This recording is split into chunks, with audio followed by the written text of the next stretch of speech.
മോഡലിലെ എൻ്റെ പ്രിയപ്പെട്ട കുഞ്ഞുങ്ങളെ, മലയാളം ഓൺലൈൻ ക്ലാസ്സിൻ്റെ രണ്ടാം ഭാഗത്തിലേക്ക് നമ്മൾ കടക്കുകയാണ്. പ്രലോഭനമെന്ന പാഠം നമ്മൾ പഠിച്ചുകൊണ്ടിരിക്കുകയാണ്. ഉണ്ണായി വാര്യരുടെ പ്രലോഭനം.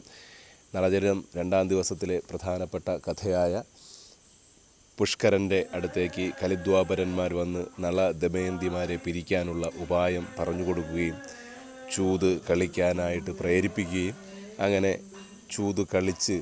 ചൂതുകളിയിൽ തോൽപ്പിച്ച് നളനെ തോൽപ്പിച്ച് ആ പുഷ്കരന് നാടും നഗരവുമൊക്കെ നേടിക്കൊടുക്കാമെന്ന വാഗ്ദാനം കലിദ്വാപരന്മാർ കൊടുക്കുന്ന ആ ഭാഗം നമ്മൾ പഠിച്ചുകൊണ്ടിരിക്കുകയാണ്. അപ്പോൾ ഒരു സാഹചര്യത്തിൽ നമുക്ക് ആ പാഠം പൂർണ്ണമായും എടുക്കാൻ പറ്റാത്ത ആ ഒരവസ്ഥ വന്നതുകൊണ്ട് നമ്മൾ രണ്ടാം ഭാഗത്തിലേക്ക് പോകുന്നു എന്ന് പറഞ്ഞു. ഒന്നുകൂടി നിങ്ങൾ ആ പാഠം ശ്രദ്ധിച്ച് പഠിക്കുക. കാരണം പരീക്ഷയ്ക്ക് വരാൻ ചാൻസുള്ള ചോദ്യങ്ങൾ ഒരുപാട് കടന്നു വരാൻ ചാൻസുള്ള ഒരു പാഠമാണ്, പ്രത്യേകിച്ച് ഉണ്ണായി വാര്യരുടെ ആട്ടക്കഥ. അപ്പോൾ ആട്ടക്കഥ സാഹിത്യം, കഥകളി, അതിൻ്റെ ചടങ്ങ്, വേഷങ്ങൾ എല്ലാം നമ്മൾ കഴിഞ്ഞ ക്ലാസ്സിൽ പറഞ്ഞു. അതുകൊണ്ടാണ് സമയം കൂടുതൽ പോയത്. ഇനി കൂടുതൽ നമ്മൾ സംസാരിക്കുന്നില്ല, പാഠത്തിലേക്ക് കടക്കുകയാണ്. ഒരിക്കൽ കൂടി എൻ്റെ പ്രിയപ്പെട്ട കുഞ്ഞുങ്ങൾക്ക് മലയാളം ഓൺലൈൻ ക്ലാസ്സിലേക്ക് സ്വാഗതം. ഉണ്ണായി വാര്യരുടെ നളചരിതം രണ്ടാം ദിവസത്തിലെ പ്രലോഭനത്തിൻ്റെ ഒരു ഭാഗം നമ്മൾ പഠിച്ചില്ലേ കുഞ്ഞുങ്ങളെ? പാടുണ്ടായിരുന്നോ? ചെറിയ പാടുണ്ടല്ലേ? ആ പാടൊക്കെ നമുക്ക് പരീക്ഷ വരുമ്പോൾ എഴുതി നല്ല മാർക്ക് വാങ്ങിക്കുമ്പോൾ സന്തോഷമായി മാറും. അപ്പോൾ അതിൻ്റെ ആദ്യ ഭാഗത്ത് നമ്മൾ പഠിച്ചത് കലിദ്വാപരന്മാർ ഭൂമിയിലേക്ക് വരുന്നതും പുഷ്കരനെ കാണുന്നതല്ലേ? അതെ. അപ്പോൾ പുഷ്കരൻ കുറേ കാര്യങ്ങൾ പറയുന്നുണ്ട്. എന്താണ്? ധരണിയിലുള്ള ഭൂമിയിലുള്ള പരീക്ഷകൾ ആൾക്കാർ എന്നെ വന്ന് കാണാറില്ല. കാരണം എൻ്റെ കയ്യിൽ ഭരണമില്ല, നാടില്ല, നഗരമില്ലാത്തത് കൊണ്ടാണ്. ഞാൻ വെറുതെ ഇവിടെ ഇങ്ങനെ ഇരിക്കുന്ന ആളാണ്. അപ്പോൾ എന്നാൽ എന്നെ കാണാനായിട്ട് നിങ്ങൾ രണ്ടുപേരും എത്തിയത് എന്തിനാണെന്ന് ചോദിക്കുന്ന ഭാഗത്ത് വെച്ച് നമ്മൾ നിർത്തി. ആ സമയത്ത് കലി മറുപടി പറയുന്നുണ്ട്. എന്തിനാണെന്നറിയാമോ? പുഷ്കര നീ പഴുതേ ജന്മം നിഷ്ഫലമാക്കരുതേ, പുഷ്കര നീ പഴുതേ ജന്മം നിഷ്ഫലമാക്കരുതേ, പുഷ്കര അല്ലയോ പുഷ്കര നീ പഴുതേ വെറുതെ ജന്മം, നിൻ്റെ ജന്മം നിഷ്ഫലമാക്കരുതേ. അപ്പോൾ എന്തോ പുഷ്കരനെ കൊണ്ട് സാധിക്കാനുണ്ട്. അതുകൊണ്ടാണ് പുഷ്കരനോട് പറയുന്നത്, പുഷ്കര നീ പഴുതേ വെറുതെ ജന്മം, നിൻ്റെ ജന്മം നിഷ്ഫലമാക്കി കളയരുത്, വെറുതെ ജന്മം നിഷ്ഫലമാക്കരുതേ. കാരണവും കലി പറയുന്നത് എന്താണ്? ദുഷ്കരമായിട്ടൊന്നുമില്ല കേൾ, ദുഷ്കരമായിട്ട്, പാടായിട്ട്, ദോഷമായിട്ട് ഒന്നുമില്ല, ഒന്നും ലോകത്തില്ല. നീ കേൾക്കുക. ദുഷ്കരമായിട്ടൊന്നുമില്ല കേൾ. ഒരു കാര്യത്തിനും നിനക്ക് ദുഷ്കരമായിട്ട്, പാടായിട്ട് ഒന്നുമില്ല. കാരണമുണ്ട്. എന്തുകൊണ്ടാണെന്നറിയാമോ?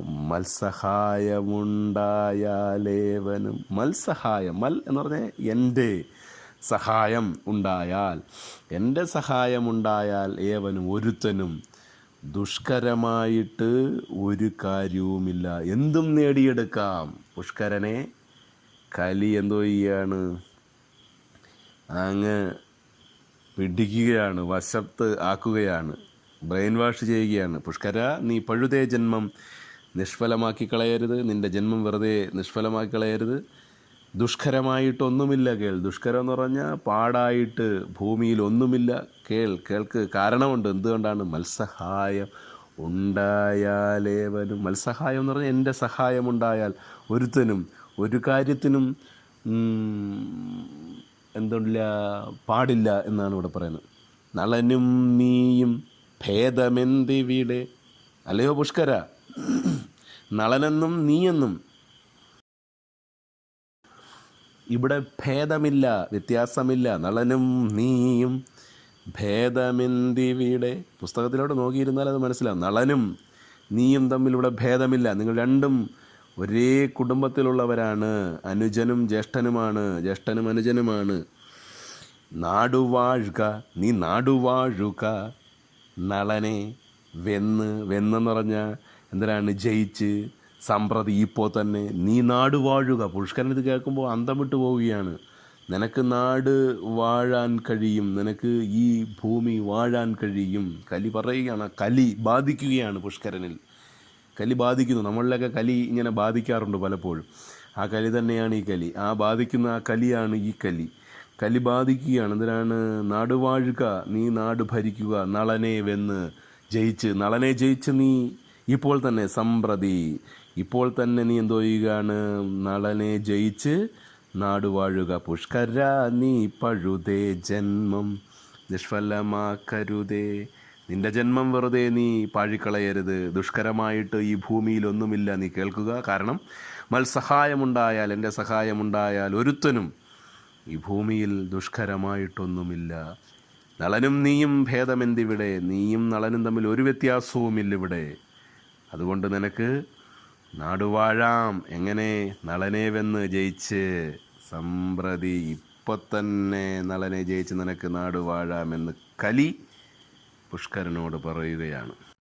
നീ നോക്കിയേ, കലി വീണ്ടും പറയുകയാണ്. നേരെ നിന്നോടെടോ ഞാൻ പുനരാരെന്നു പറയാം.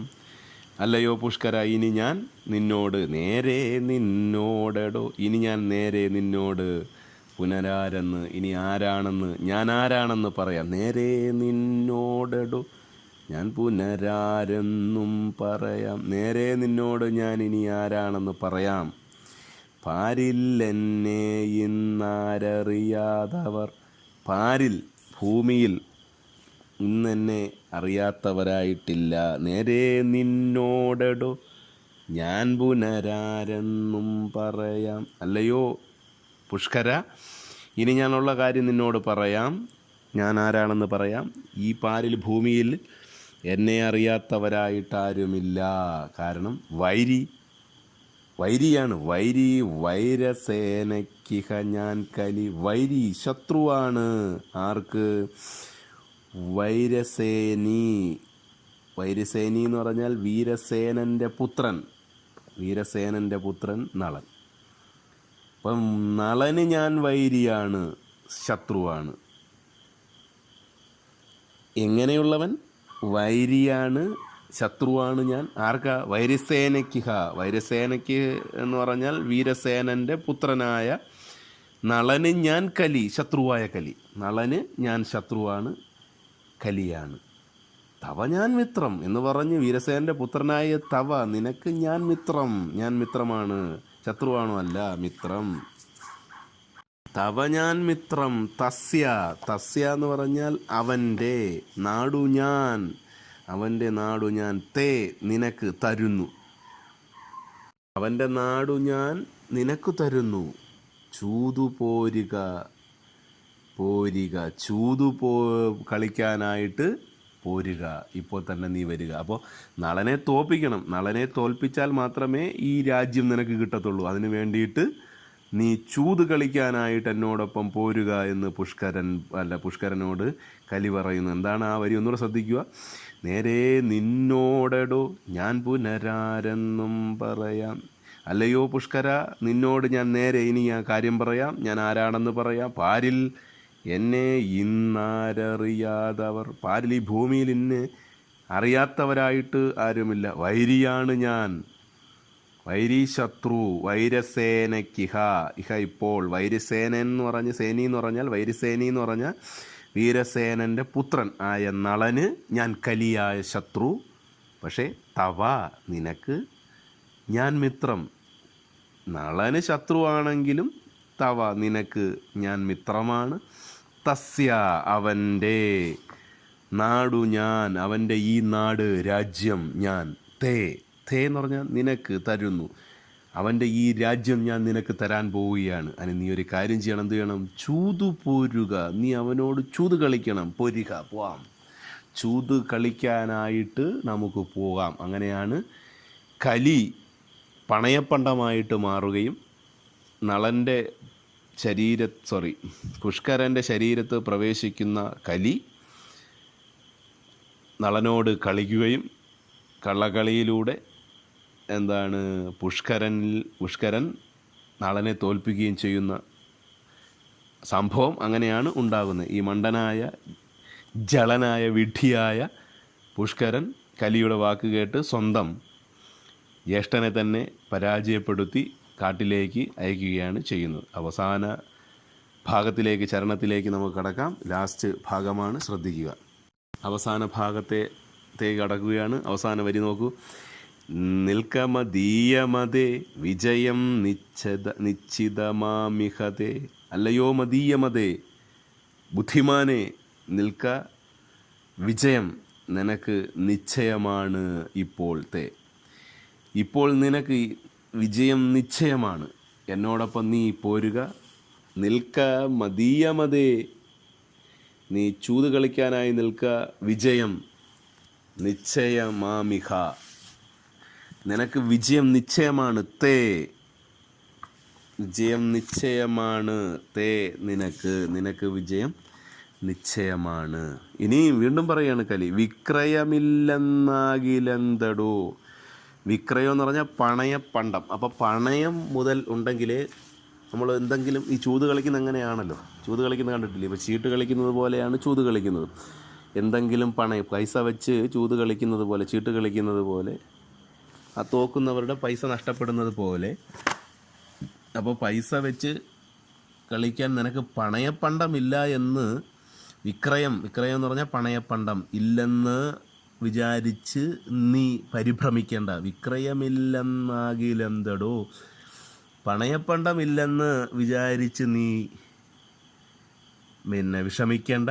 വയ്ക്ക ചൂതിനായി എന്നെ പണയം. അല്ലയോ പുഷ്കര, നീ വയ്ക്കുക ചൂതിനായിട്ട്. ആരെ തന്നെ പണയം വയ്ക്കാൻ പറയുന്നു? കലിയെ തന്നെ. അവിടെ കളി മാറുകയാണ്. കലിയെ തന്നെ എന്തോ ചെയ്യുക? ചൂതിനായി പണയപ്പണ്ടം വയ്ക്കാൻ കലി പുഷ്കരനോട് പറയുക. നിൽക്ക മദീയമതേ വിജയം നിശ്ചയിതമാമിഹതേ. വിക്രയമില്ലെന്നാകിലെന്തടോ, വയ്ക്ക ചൂതിനായി എന്നെ പണയം. ധനവും ധാന്യവും നാടുമൊക്കെയും, ധനവും ധാന്യങ്ങളും സമ്പത്തും നാടും ഒക്കെയും നിന്റെ കൈക്കലാക്കി അവനെ നളനെ വിടുക, പറഞ്ഞു വിടുക. വനഭൂവി എന്ന് പറഞ്ഞാൽ കാട്ടിലേക്ക്. അത് സംഭവിക്കുന്നുണ്ട് കുഞ്ഞുങ്ങളെ. അപ്പോൾ ധനവും ധാന്യവും നാടുമൊക്കെയും കൈക്കലാക്കി അവനെ വിടുക. എവിടേക്ക്? വനഭൂവി, വനത്തിലേക്ക് പറഞ്ഞു വിടുക. മണ്ട പുഷ്കര, നീ പഴുതേ ജന്മം നിഷ്ഫലമാക്കരുതേ. പുഷ്കര, നീ പഴുതേ ജന്മം നിഷ്ഫലമാക്കരുതേ. അപ്പോൾ പുഷ്കരനെ പറഞ്ഞ് മനസ്സിലാക്കി, അവൻ്റെ മനസ്സ് മാറ്റി, ഒടുവിൽ എവിടേക്ക്? നളൻ്റെ അടുത്തേക്ക് ചൂതു കളിക്കാനായി കലിദ്വാപരന്മാർ കൂട്ടിക്കൊണ്ടു പോവുകയും ഒരു കാളയുടെ രൂപത്തിൽ പണയപ്പണ്ടമായിട്ട് കലി ചെല്ലുകയും, അങ്ങനെ കലി ബാധിച്ച നളന് ഇതെല്ലാം ആ കളിയിലും തോൽക്കുകയും അവസാനം രാജ്യവും നാടും എല്ലാം, പ്രജകളെയും സമ്പത്തും ധാന്യവുമെല്ലാം പുഷ്കരന് അടിയറവ് പറഞ്ഞ് നളനും ദമയന്തിയും കാട്ടിലേക്ക് പോവുകയും ചെയ്യുന്ന ഭാഗമാണ് നളചരിതം 2-ാം ദിവസത്തെ ആട്ടക്കഥയിൽ പറയുന്നത്. അപ്പോൾ ആട്ടക്കഥയും കഥകളിയും തമ്മിലുള്ള വ്യത്യാസം ഞാൻ നേരത്തെ പറഞ്ഞില്ല. അതെന്താണെന്നറിയാൻ, ആട്ടക്കഥ എന്ന് പറഞ്ഞാൽ പുസ്തക രൂപത്തിലുള്ള ഇതിനെ ആട്ടക്കഥയെന്നും, അത് സ്റ്റേജിൽ അവതരിപ്പിക്കുമ്പോൾ കഥകളി എന്നും പറയുന്നു. അപ്പോൾ സ്റ്റേജിൽ അവതരിപ്പിക്കുന്ന ആട്ടക്കഥയെന്ന് പറയത്തില്ല.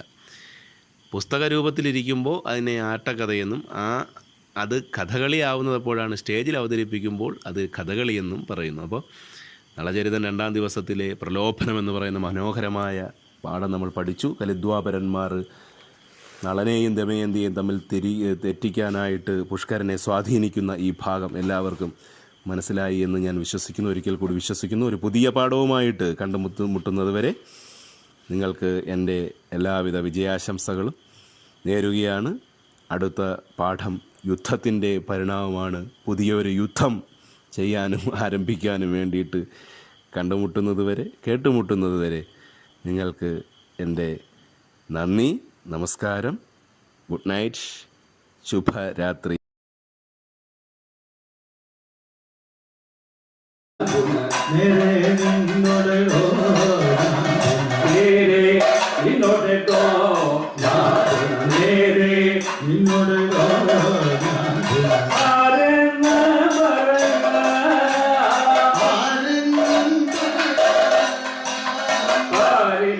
Hallelujah.